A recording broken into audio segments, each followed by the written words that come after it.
Welcome to The Explainer. Today, we are diving into the absolutely incredible story of how we as a species first saw the building blocks of life.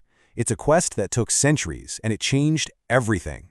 I mean, think about it. It's such a basic question, right? But for pretty much all of human history, nobody had a clue. We could see things like skin and muscle, sure, but what was the fundamental stuff? It was a total mystery. So what we're talking about here isn't just a biology lesson. It's really a detective story. It's about a series of brilliant breakthroughs that let us peek into a universe that was hidden in plain sight, a universe that's inside every single one of us. So let's get into it.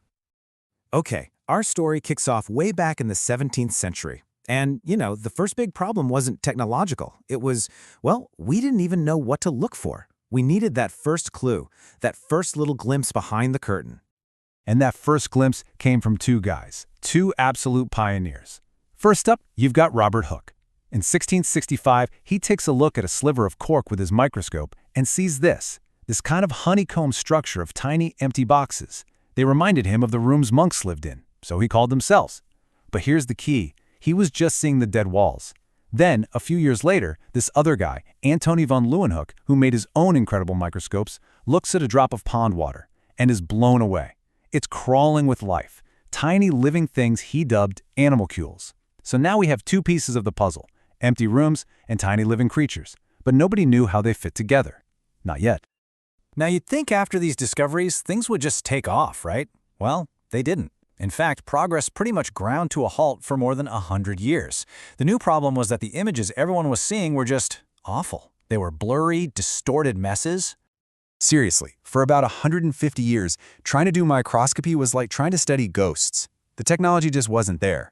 A lot of scientists at the time were, rightly skeptical. They figured you couldn't learn anything real from these weird, warped images. So what was going wrong? Well, here are the main culprits. It was all about the lenses. They had these flaws, these things called chromatic and spherical aberrations. Basically, the lenses were acting like a cheap funhouse mirror, creating weird color fringes and warping the heck out of the image. You couldn't trust what you were seeing.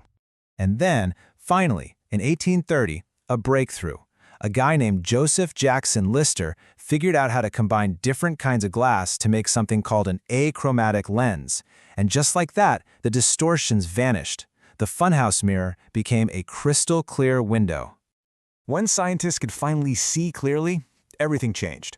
The pace of discovery just exploded. In just a few years, two scientists, Schleiden and Schwann, looked at tons of plants and animals and came up with one of the most fundamental ideas in all of biology, the cell theory. 1. All living things are made of cells. 2. The cell is the basic unit of all life. And a bit later, a third rule was added by Rudolf Virchow. All cells come from other cells. It's just a perfect example of how one new tool can completely change how we see the world.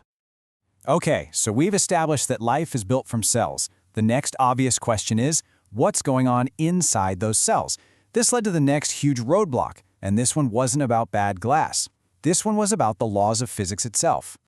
So in 1873, a physicist named Ernst Abbe crunched the numbers and discovered something that seemed like a total deal breaker. He proved that because light travels in waves, there's a hard limit to what you can see. Any two things closer than about 200 nanometers will just blur into a single blob.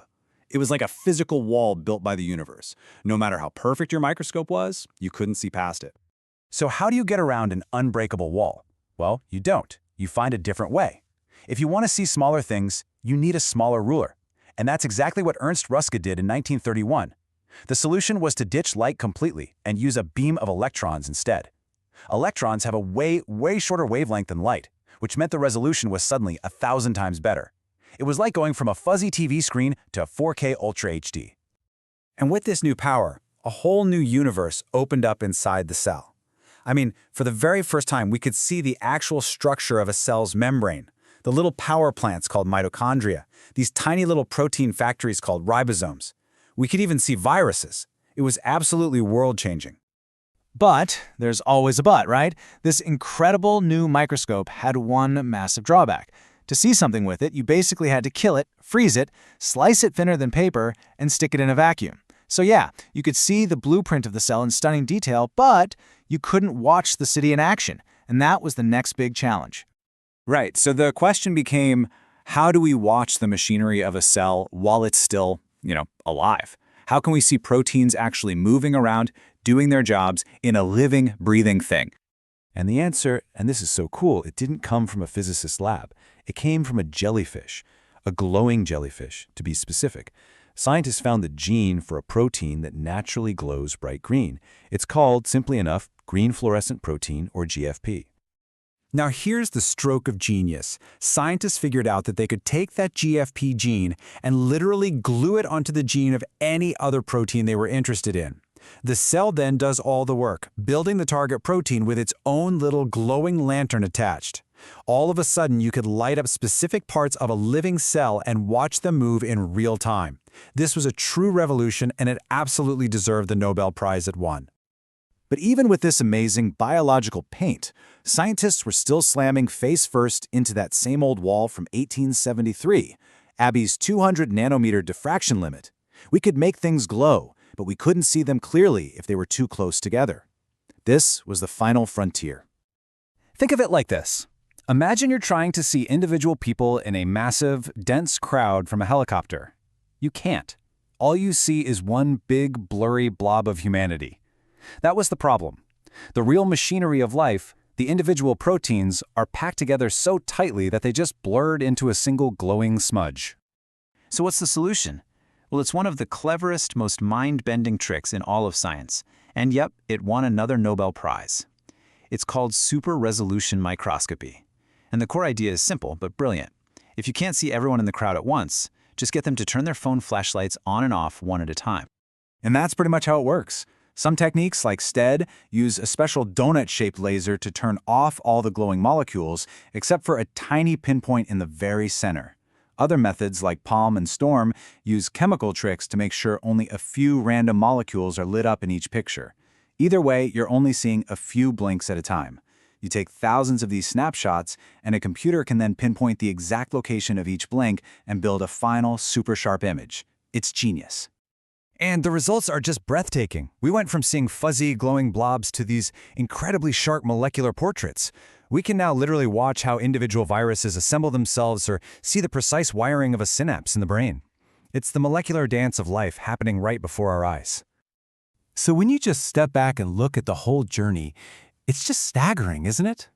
We've gone from Hooke, seeing the empty little rooms in a piece of cork, to watching the individual protein machines that build and power life itself, all in the span of just a few hundred years.